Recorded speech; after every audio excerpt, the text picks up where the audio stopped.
interactive urban experiment Hello Lamppost saw street furniture, objects and landmarks across Singapore come to life and chat to passers-by.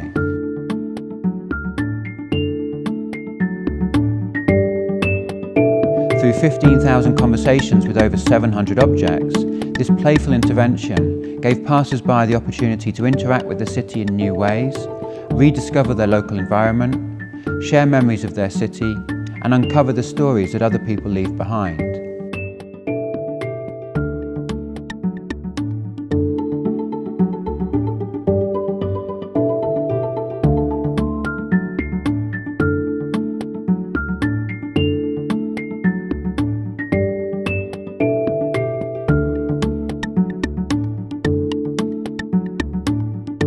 So this sort of hopefully gives you a sense of the spectrum, and there's a very long tail here. There's one Merlion that's been spoken to an awful lot, as there is only one Merlion. But there are a really good number of other objects that have been brought in, whether it's bits of graffiti, whether it's someone that's noticed there's a code on a drinks bottle they're drinking from. You really can talk to anything, and actually we really enjoy, we've just been running for a week here, but we enjoy on the kind of longer runs as people start to understand how the system works, and they start to subvert it and use it for their own causes. And I think that's an exciting offer to citizens as well, is to say, we've made a system that's really legible, it's really clear how it's using your information and how it's feeding it back out. And once you've figured it out, you can kind of do anything with it.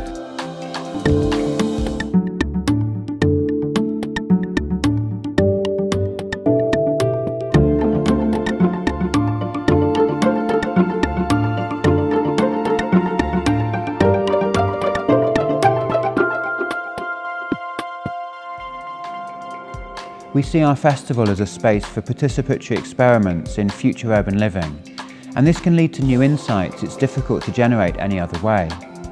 In Singapore in particular, there can be cultural barriers to speaking openly and candidly about certain issues. In developing Hello Lamppost for Singapore, we scripted the interaction around what everyday life could be like in a smart future.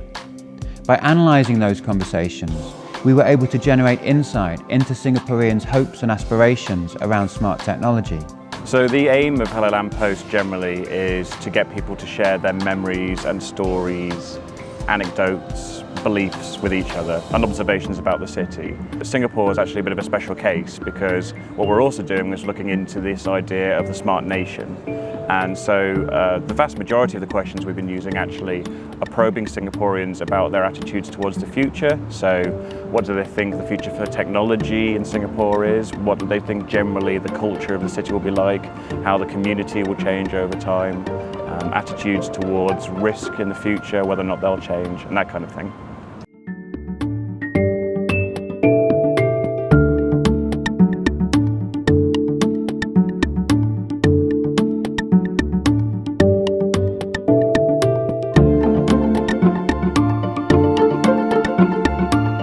So we got a good range of results back from people, and when we put that through the system and analysed it, we were able to draw out some insights. So for example, there generally seems to be an openness and a positive energy towards future technology.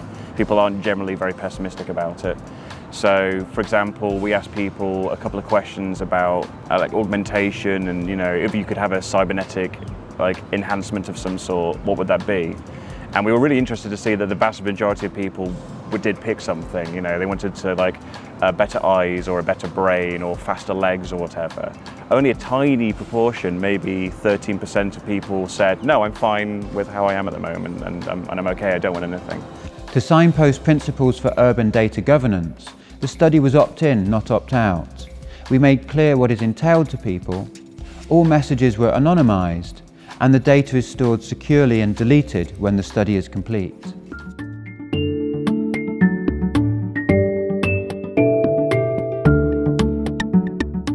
Generally, people felt that technology made them more sociable, which is maybe surprising sometimes when you look around, but people felt that their mobile phone makes them a more sociable person. They believe that the technology has the potential to be more caring in the future, that systems and AI and machines generally will be more emotive, more caring, and that kind of seems to sync up with a lot of people understanding that, you know, in the future Singapore is going to be a much older nation, and there won't necessarily be that younger generation there to care for them in the same way that we currently have. So a lot of people are looking to technology to be able to fill those gaps.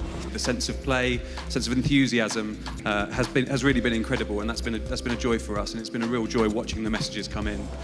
There was just so much empathy with the objects. I think in the past, again, we've seen that to an extent, that people kind of personify to some extent the object and the kind of conversation they're having.